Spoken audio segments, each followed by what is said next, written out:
Hi, I'm Cynthia Schiller. Please like and subscribe. We're going to talk about, did our narcissist actually hate us? A lot of us are like looking back, like, what happened? Why do I feel this way?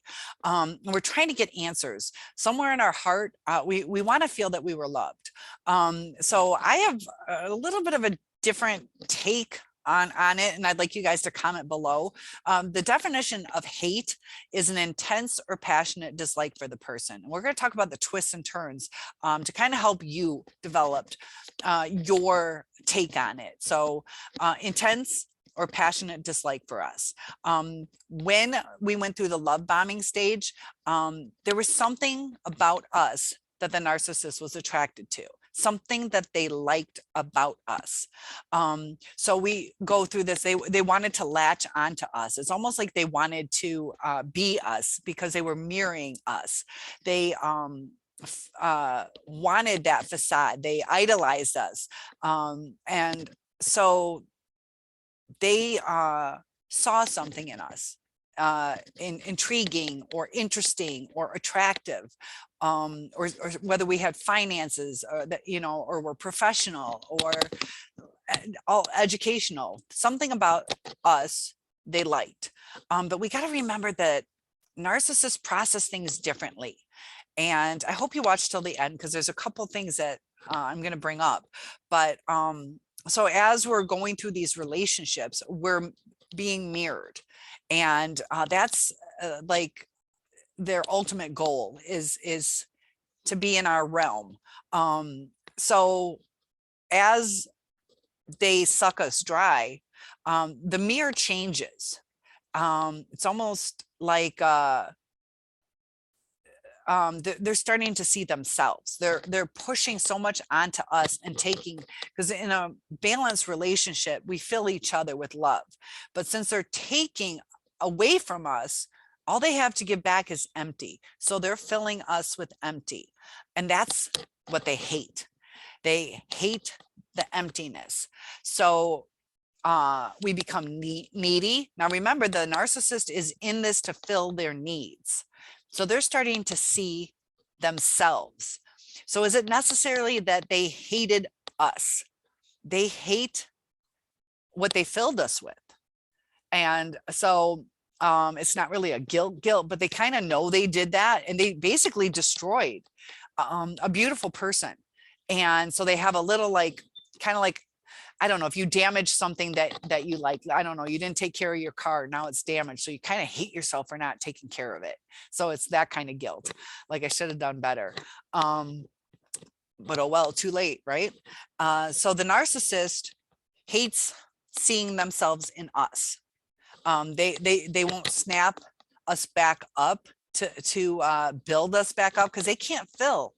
Once they see themselves, they're feeding extra into us, extra emptiness. So now they're starting to have a dislike for the shell they're creating in us, to where we're becoming empty, we're becoming needy, just like they are. And I know, like with my first ex, it felt like, I mean, there was some terrible stuff that he did. And, you know, I had once said, and this is after the things kind of cooled down. And that's like, we're talking like, I don't know, 15, 20 years, maybe 25. And I said, it's like, you hate me. And he's like, I don't hate you. Because I started building myself back up at that point. Back in the day, he even said he wanted to destroy us financially, myself, my parents. There was this overwhelming dislike, this vengeful viciousness. And but like I said, is like, at that time, in the beginning of the end, he saw so much of himself in me. But as I built myself back up, he was able to say, because if you think about it, if he really still hated me, it doesn't mean he likes me, but it's not that severe dislike. And sometimes people don't snap out of that. They don't have contact anymore. So it would be stuck in time, that this is where I'm at, that they don't know where I got. So sometimes if they do look, because they do hoover, and that's when they're attracted to you again in some way, at whatever depth. It just depends on how stuck in the past they are, how much they see of your growth, and how needy they are. If they need a new supply, or if you know, changed in some way. So maybe, I don't know, now you have more finances, but your looks aren't as good. And just the balance on what is important to them. The looks aren't always important to narcissists. So sometimes you look at the new supply and you're like, why'd they pick that person? You know, beauty is different in everybody's eyes anyways, but it's the supply. They saw something in the supply, whether it was the best of the best or just a emergency latch on, like, this is what I need something right now. So the way the narcissist feels, it's just like a car. If you've ever had a car where it keeps breaking down on you, it's not getting you where you need to go. You keep fixing it. That's like the narcissist with the love bombing, and oh, here we go again, another breakdown. I'm going to fix it again, another breakdown. And when you're doing that with your car, eventually, like, you're like, this piece of crap is worthless. It probably could take quite a bit of investment and you could still fix that car, but they're like, this investment's not worth it. Just like if you need an engine and new brakes and serpentine belt and all that stuff, that you're like, screw this, it's not worth the investment. And it's because of the lack of care that they have given us, that they've devalued us. You know, they just didn't take care of the relationship, and it starts to fall apart. And then on top of it, unfortunately, but it's the truth, we come back with reactive abuse. Sometimes we lose our cool. Sometimes people might get physical, or even just we might pick up their tactics, silent treatment, this or that. So it's like you have a crappy car, and you know, we're scratching at the paint. You have a crappy car and we're popping the tires. So, and this is like metaphorically the relationship. So we're damaging it too. And it's damage from both sides.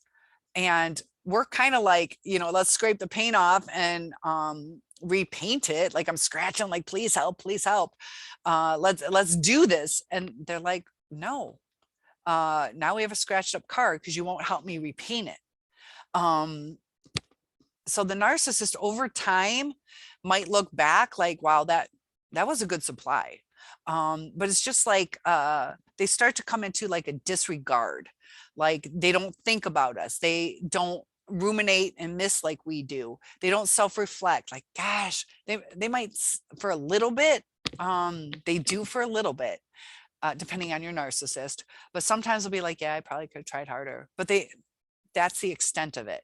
But the hatred that they feel, and this is my take, because it kind of is different than you'll see on a lot of YouTube videos. And there is a hatred, which is a passionate dislike. But I don't want you guys to take that to your heart, that you were worthless, because they latched onto you because of your value. And it's kind of like with our exercise or our hygiene, we can let ourselves go. Just in general, whoever you are, depressed or not depressed, it's maintenance. And it's how we're perceived.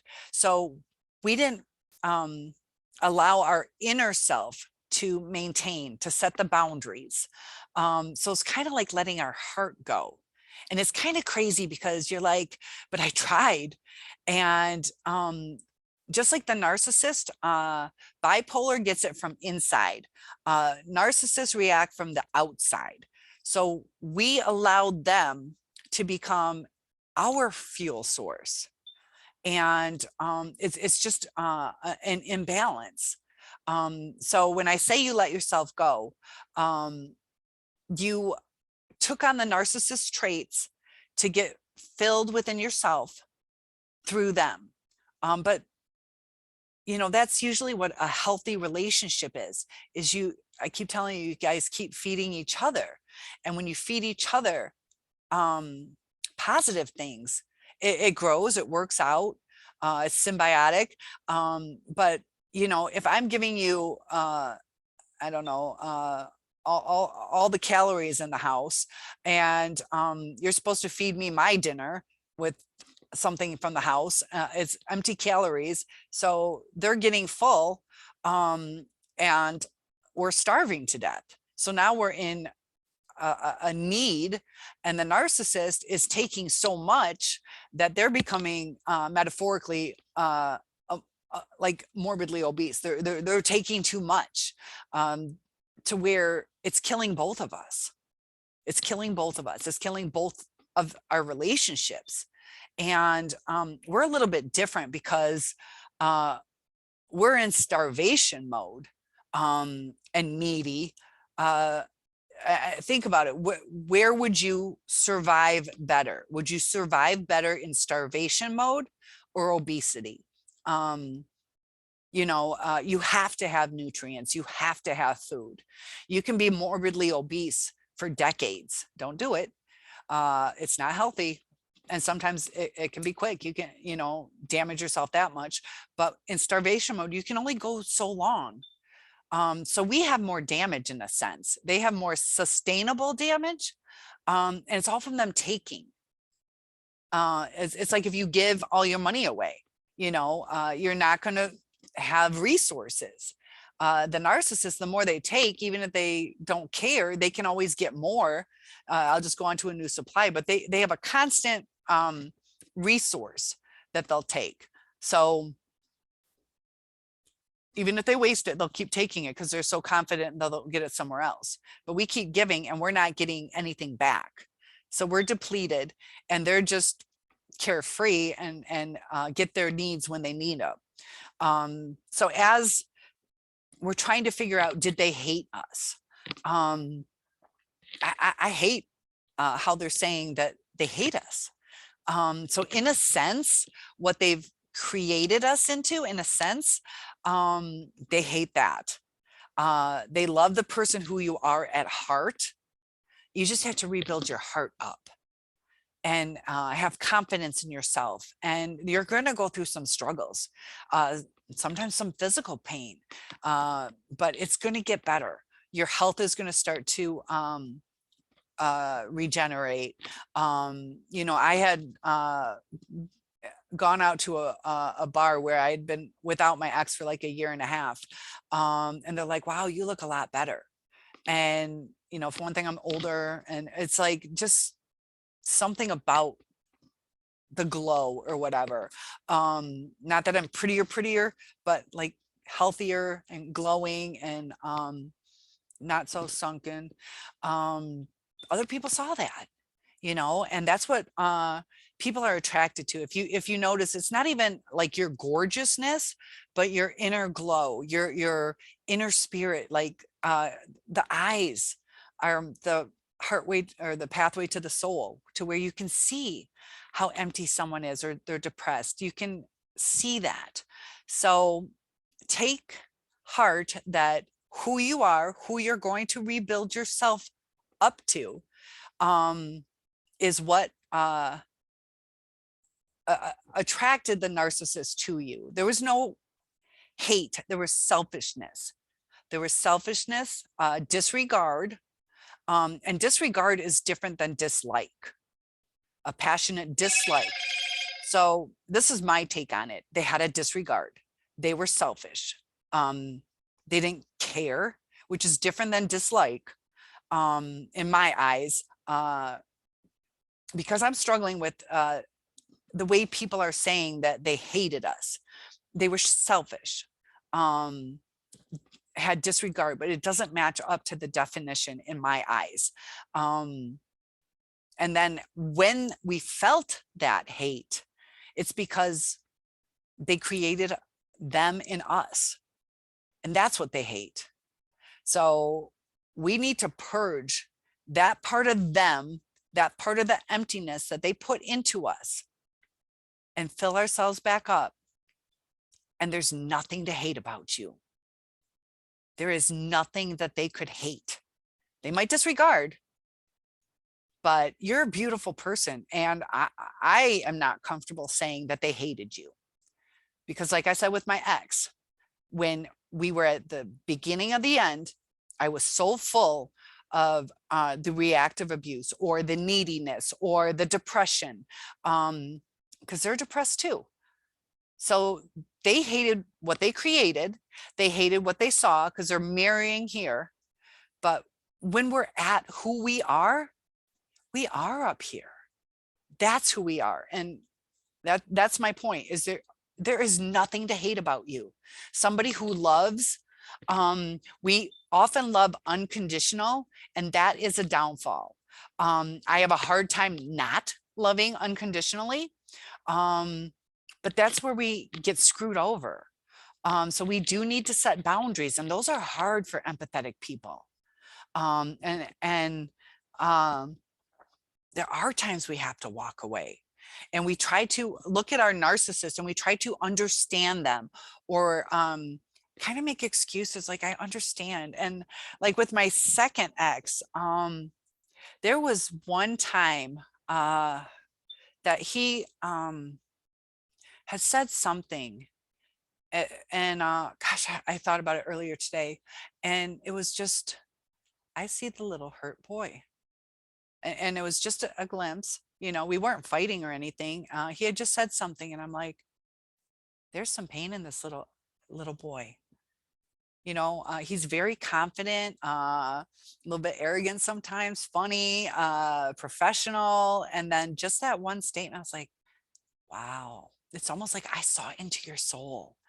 And you see this little boy, inside this grown man. And it kind of touches your heart. I'm a teacher, and you got these kids at school, and you're like, oh, I just want to hug this thing. They're struggling so much. But even with those kids at school, you have to set boundaries. You can't go, okay, you can keep hitting me or you can swear at me, because that's not helping them, and the narcissists don't like boundaries. And I just want you to know that I have a different take on this hatred. There's so much that's lovable and likable about you. They saw themselves. They did not see you. So get back to who you are. And over time, but I'll tell you what, if you're building yourself back up to have this narcissist like you instead of hate you, as soon as you get back up here, because I kind of went through that cycle with the first ex. Every time you start to get back up here, you're desirable again, you're liked again, just like the fixed car, but then they're going to beat it down again.